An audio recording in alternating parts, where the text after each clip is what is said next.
Hey, what is up everybody, Blades for here, and today I have for you guys another video, Persona 5X. So today's video, guys, we're going to be going ahead and talking about the TWKR and CN type buffs here, while also answering a couple of you guys' questions when it does regard these said buffs, or at least future buffs in general for global.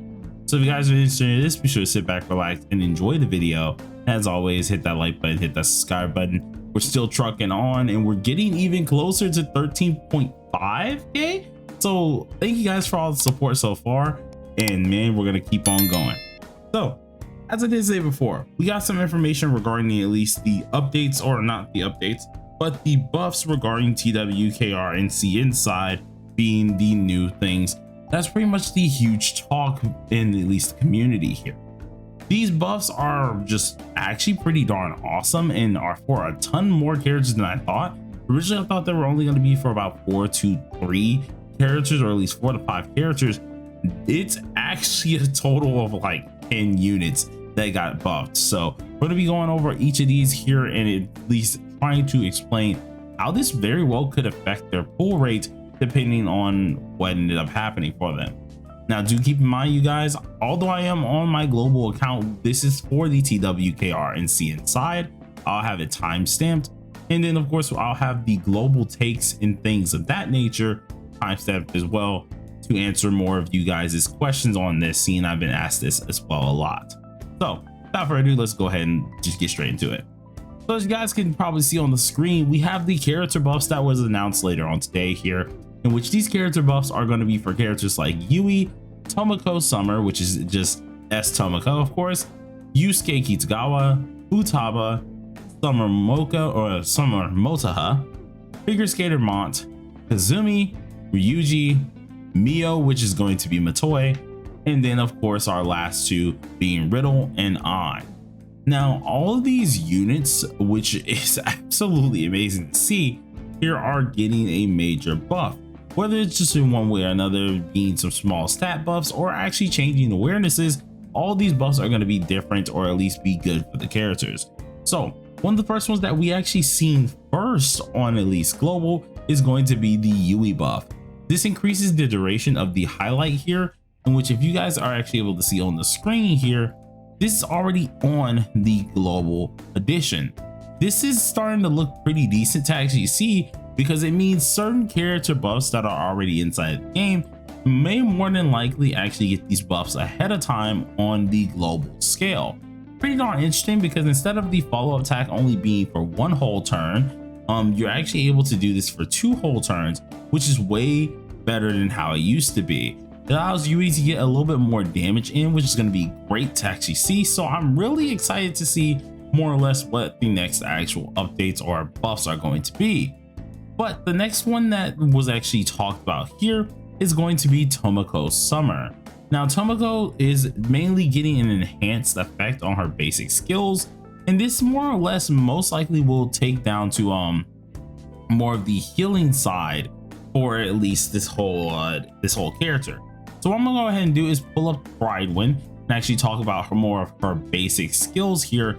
And this is going to be the ones that she's already utilizing quite a lot. Tomoko herself isn't really a bad character, but her base skills are the ones that do need to be worked on just a wee bit here, in which they're trying to make sure the effects of them are going to be a little increased. As you can see by the basic skills here, 77.6% of attack is increased on this one. We have some that are slightly increased based on the amount of HP's healing, and which can also affect her EHR. My guess is if they wanted to make this character even more useful, it's more or less going to be more of a boost on at least the EHR that she provides. Currently it's 58.6%, which is really good already, but they might actually make it that way even higher, while also upping her healing percentage. Moko in the past actually did have some healing problems as well, so it wouldn't surprise me too much if they decided to make that enhanced ability of healing a little bit higher than how it used to be. So that's actually really good to see that we're getting an enhanced effect at basic skills type up, which is going to be really nice to actually have. And the next one here is going to be Yusuke Kitagawa, or Fox here, and this increases the base skill multipliers and some awareness effects. Now Fox is going to be the next character that's going to be dropping on the at least global side of things here, And the reason why I'm so glad that he's finally getting a little bit of buff is because this man is absolutely not used. We can go ahead and take a look at the tier list, and you guys can see this character is at the bottom of the barrel, and I mean the very bottom. Fox is one of my most favorited units, but it's kind of unfortunate seeing that the guy himself really isn't all too good and is in more of a chopping block like state. So seeing that this character is finally being at least getting something here more often could pose a good thing. The only issue with this is we do have another AoE Ice DPS coming very soon. So even with the changes that Fox is most likely going to be getting, which more or less is only helping out his skill multipliers and his awareness effects, it shouldn't make too much of a difference. With his awarenesses here, if we go ahead and take a look at them, they're mainly helping out the counter attack here and mainly helping out his follow-up damage. So they would have to deal some crazy changes to his awarenesses to make him more of a DPS set effect type character, while also increasing more of his basic stats to make him more of that DPS side. Seeing he is based on defense, it is going to be kind of interesting, but hey, increased skill multipliers, I won't really be too mad about that at all. Next character that we're talking about is Futaba Sakura, or Oracle, which is kind of interesting because this character here, I don't believe need a buff, if I'm being honest. She has the weakness implant type aspect. She's able to shred defense, and it's kind of interesting to see that they ended up going ahead and getting this character actually up, or at least deciding to change the actual skills for this character. It says specifically that it's mainly exterior, at least extending the duration of certain skill effects. My most thought process when it does come down to this is, instead of in the name of the Featherman being only for 1 turn, they might very well keep it for 2 whole turns.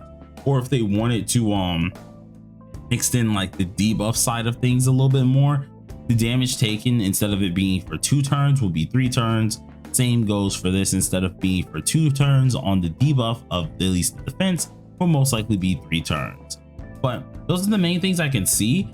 If they ended up at least changing in the name of the Featherman and making it last a little bit longer, it would be kind of wild, seeing that this character really does not need those buffs. But hey, that's really good as well.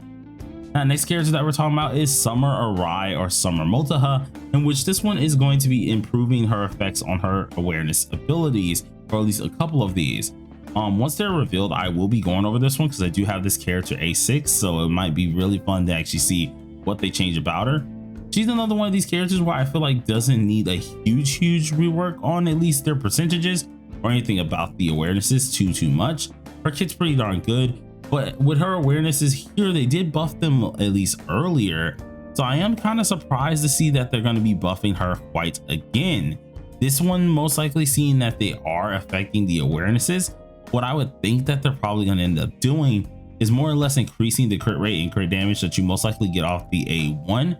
Seeing that one is going to be the big deal for at least your awarenesses, unless they just want to change the A0 entirely and make this one a little bit better than what it is.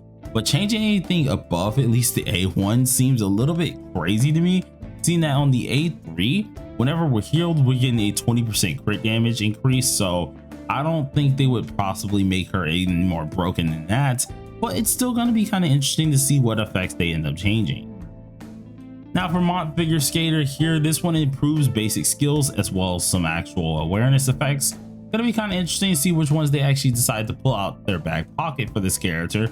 The basic skills definitely was needed. As for the awareness effects, I actually don't know too much on this character's awarenesses. I would feel like they're not too underwhelming, so it's gonna be kind of interesting to see how she changes. So I'm not gonna deep dive too much in that one. Now, one of the few characters that I feel like did not need it is definitely going to be Kazumi. Kazumi is a fan favorite and is really good at the end of the day for this one, but I do feel like this one was just not needed much like Futaba's, where her highlight is already really busted, as well as her actual skill damage, both her skill 1 and her skill 3. So I feel like this one was not really too much of a need. They're going to be increasing both the multipliers for both her basic skills and her highlights. So overall, we're going to see a huge Kazumi buff here that's going to be helping out entirely. So that's going to be very interesting to see. Then we have some of the actual standard characters, which I'm going to introduce these 3 all together.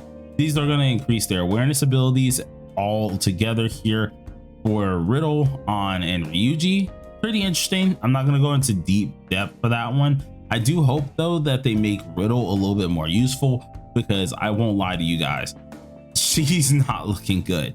Like right now, even on global, she's not doing the best. She's currently decent, but she's not doing the best as well. You can see better for at least the bossing side, but once you go ahead and check out CN, she is very far down and has been like this for a very, very long time. So I kind of hope with the at least changes on what they do, she might be a little bit more useful. Now Mio or Matoi, this one I'm gonna be straight up honest with you. I feel like instead of having the basic skill increase here, it would have been better for them to kind of change how she gets her stacks, because I think her enhanced version of her stacks are physically kind of gated based on what's it called, based on her dupes here. She can only get 3 quite often doing a 1-3 combination. You do have to a little bit wait every now and again, or at least do a funky formation on your skill rotation here to actually get that morph for the enhanced move. Maybe it's an on purpose type deal, so I mean, like, that's probably why they didn't change anything with the awarenesses in order to give you that extra stack, and probably why they also left it at least the basic skills effects.